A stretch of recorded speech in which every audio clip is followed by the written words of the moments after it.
আসসালামু আলাইকুম। আশা করি সবাই ভালো আছেন। আজকে আপনাদের জন্য আবারও সহজ একটা নাস্তা রেসিপি নিয়ে হাজির হলাম। আশা করছি পুরো ভিডিওটির সাথে থাকবেন। ভিউয়ার্স, আমি আপনাদের করে দেখাবো মজাদার ডিম আলু পরোটা। ডিম আলু পরোটা তৈরি করার জন্য আমি এখানে প্রথমে পরোটার ডো তৈরি করে নিব। এখানে আমি 2.5 কাপ পরিমাণ আটা নিয়েছি। আপনারা আটা কিংবা ময়দা যে কোনো একটি দিয়ে এই পরোটাটি তৈরি করতে পারেন। এবার আমি আটার সাথে দিয়ে দিব 1/2 চা চামচ লবণ আর 3 টেবিল চামচের মতো সয়াবিন তেল। এবার আটার সাথে তেল ও লবণ খুব ভালোভাবে মেখে নেব।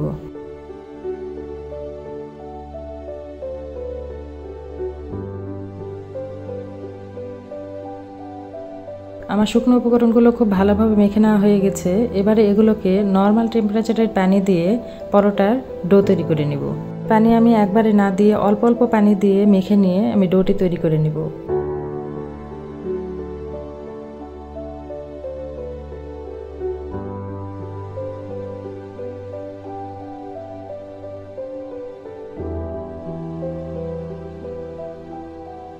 পরোটার এই ডোটি একটু মধ্যে মধ্যে সময় নিয়ে করে নিতে হবে। আমি এখানে 7-8 মিনিটের মতো পরোটার ডোটি মথে নিয়েছি। আমার পরোটার জন্য ডো তৈরি হয়ে গেছে। আর দেখুন, পরোটার ডোটি তৈরি করার পর হাত একদম ক্লিন হয়ে আছে, কোনো আটা লেগে নেই। এবার আমি এই ডো থেকে হাতের আন্দাজ করে 10টি লেচি কেটে নেব। এই 2.5 কাপ আটা দিয়ে আমার ডাবল পার্টের 5টি পরোটা হবে।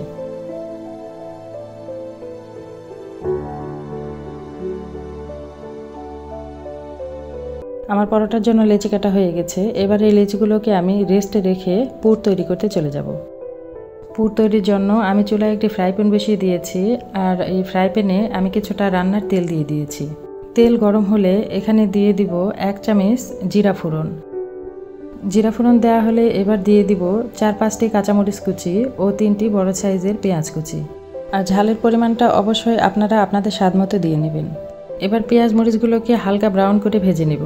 পেঁয়াজ মরিচগুলো ব্রাউন কালার হয়ে এলে এখানে দিয়ে দিব 2টি ডিম। এই ডিমগুলোকে আমি সামান্য একটু লবণ দিয়ে আগে একটি বাটিতে গুলে রেখেছিলাম।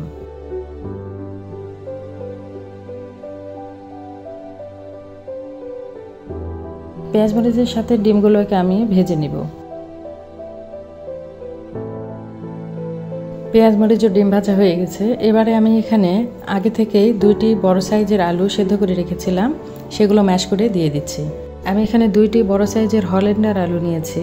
আপনাদের যদি মাঝারি সাইজের আলু হয় তাহলে অবশ্যই 4 থেকে 5টি আলু নেবেন।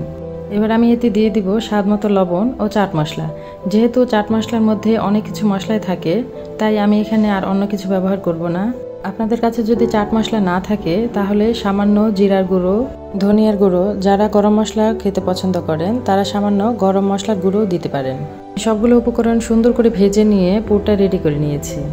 এখন পরোটার জন্য যে লেচিগুলো কেটে রেখেছিলাম সেখান থেকে একটি লেচি নিয়ে একটা মাঝারি সাইজের রুটি করে নিব। রুটিগুলো বেলে নেওয়ার সময় একটা জিনিস খেয়াল রাখবেন, রুটিগুলো যেন বেশি মোটা না হয়, কারণ বেশি মোটা করে রুটি বেললে পরোটাগুলো ভাজার পরে খেতে ভালো লাগে না।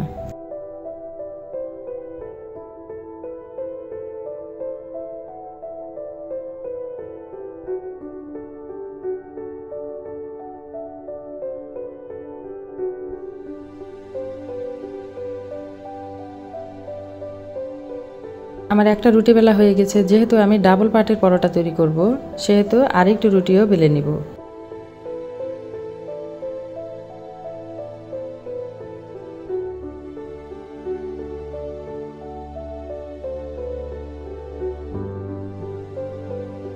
দুইটি রুটি বেলে নেওয়া হয়ে গেছে। এবারে একটি রুটির উপর আমি কিছুটা পুর দিয়ে দিব। আর পুর দিয়ে আমি চামচের সাহায্যে সুন্দর করে পুরো রুটিটাই কভার করে নিব। পুর সামান্য বেশি দেওয়ার চেষ্টা করবেন, তাহলে এই পরোটাগুলো খেতে অনেক বেশি মজা লাগে। আমি একটা রুটির উপর পুরোটাতেই পুর দিয়ে নিয়েছি। এবারে আমি এখানে দিয়ে দিব কিছুটা মজরেলা চিজ। আমার কাছে মজরেলা চিজ ছিল তাই আমি দিয়েছি, আপনাদের কাছে না থাকলে নাও দিতে পারেন। তবে আপনাদের কাছে যদি ধনিয়া পাতা থাকে তাহলে ধনিয়া পাতা দিতে পারেন। আমার কাছে ছিল না তাই দিতে পারিনি। এখন যে কাজটি করব, পুর দেওয়া এই রুটির উপর আরেকটি রুটি আমি দিয়ে 2 মুখ সিল করে দিব। আমি এখানে 2টি রুটির মুখ একসাথে করে একটু ডিজাইন করে মুড়িয়ে নিয়েছি। আপনারা না চাইলে শুধু 2টি রুটির মুখ একসাথে সিল করে নিতে পারেন, তবে ডিজাইন করলে পরোটাগুলো দেখতে অনেক সুন্দর লাগে।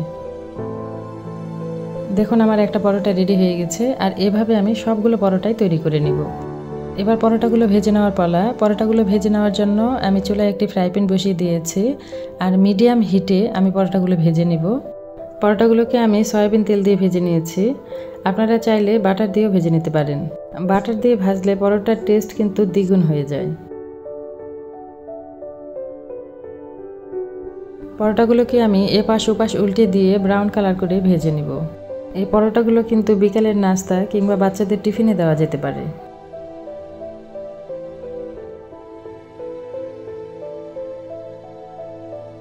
আমার পরোটা ভাজা প্রায় হয়ে গেছে, আর দেখুন পরোটাগুলো দেখতে অনেকটা পিৎজার মতো লাগছে। আমি একটা পরোটা কেটে আপনাদের দেখিয়ে দিচ্ছি। দেখুন কতটা পুরে ঠাসা পরোটা। পরোটাগুলো খেতে অনেক বেশি মজা হয়, তাই অবশ্যই বাসায় ট্রাই করবেন। আর আমার চ্যানেলে নতুন হয়ে থাকলে নতুন নতুন ভিডিও পেতে আমার চ্যানেলটি সাবস্ক্রাইব করে আমাদের পাশেই থাকবেন। ধন্যবাদ।